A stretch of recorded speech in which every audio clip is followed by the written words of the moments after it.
चौधरी शिवराज साहब चवनि था त नवाज़ शरीफ़ खे वापसि अचण वारी कहाणी खे छॾियो ऐं अवाम जे मसइलनि ते ध्यानु ॾियो ऐं जेतिरो त नवाज़ शरीफ़ जे वापसी अचण ते ख़र्चो कयो ओतिरी त नवाज़ शरीफ़ करप्शन बि नाहे कई।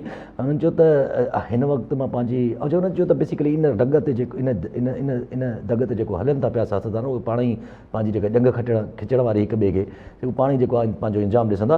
बाक़ी हुननि ॻाल्हि कई त मुंहिंजी पार्टी खे पंहिंजे कारकुननि खे मां चई छॾियो आहे, पंहिंजे लीडर्स खे मां चई छॾियो आहे त अगरि जे पार्लियामेंट में का ॿी पार्टी जेका आहे उहा महांगाई खे ख़तमु करण लाइ को तव्हां सां को अहिड़ो तजवीज़ पेश करे थी त उन्हनि सां राब्तो कयो।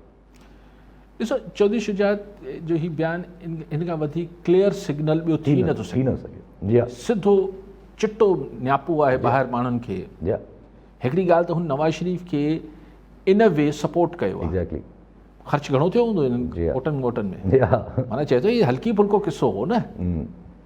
चए थो एतिरो तव्हां ख़र्च करे छॾियो आहे हुनजी वापसी ते ऐं हुनजे केसनि में एतिरो त हुन करप्शन बि न कई हूंदी। ठीकु आहे। सो प्रो नवाज़ सिधो नवाज़ शरीफ़ जे हक़ में बयान इहो चवणु त पार्लियामेंट में अगरि को इहो फॉर्मूलो खणी अची वञे त महांगाई कंट्रोल थिए। मतिलबु छा थी वियो? मतिलबु इहो आहे त हुकूमत महांगाई करे वेठी आहे। अगरि को हुकूमत खे हटाए महांगाई खे करे सघे त काई कहिड़ी ऑब्वियसली जेके PDM ऐं पीपल्स पार्टी त मूं चई छॾियो आहे त हुन सां ॻाल्हायो। हिन खां वधीक शरीफ़ माण्हू छा तव्हांखे सिग्नल हिन खां वधीक सिग्नल छा ॾे? ऐं उहो बि शदीद तबियत बि नासाज़ आहे चौधरी साहिब जी। तबियत जी ख़राबी जे बावजूदि न्यापा तो मोकिले पियो। पहिरियों काफ लीग जा नापा अचनि था पिया और MK में जेको सीन करे वेठी आहे वरी पर MK घटि में घटि CM साहिब सां राब्तो बहाल थियो, घटि में घटि पीपल्स पार्टी सां हाणे राब्तो बहाल थी वियो। छा कुझु अहिड़ो सिनारो बि त क्रिएट थी सघे थो पीपल्स पार्टी ANP काफ लीग MKM ओल्ड फॉर्मेट त उहो क़ौमी असेंबली में त कुझु न करे सघंदा। नंबर गेम में नवाज़ लीग खां सवाइ पीपल्स पार्टी अकेले कुझु नथी करे सघे ऐं पीपल्स पार्टी खां सवाइ नवाज़ लीग नंबर गेम में त कुझु न वॾो नंबर आहे। इन्हनि ॿिनि पार्टियुनि वटि वॾो नंबर आहे। MKM वटि ANP वटि एतिरो नंबर ई कोन्हे। 14 8 5 5 एतिरा उन्हनि जा MLAs आहिनि। 14 बि कोन्हनि ANP वटि। सो तमामु थोरा नंबर आहिनि। सो उहो गॾिजणो त सभिनी खे पवंदो।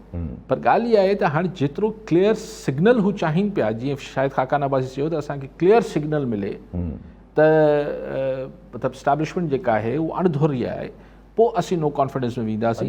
सो हाणे अगरि चौधरी शुजात काफ़ी क्लियर सिग्नल त ॾेई छॾियो त भई मूंसां ॻाल्हाए वठो, मूंखे हाणे इजाज़त मिली वई आहे।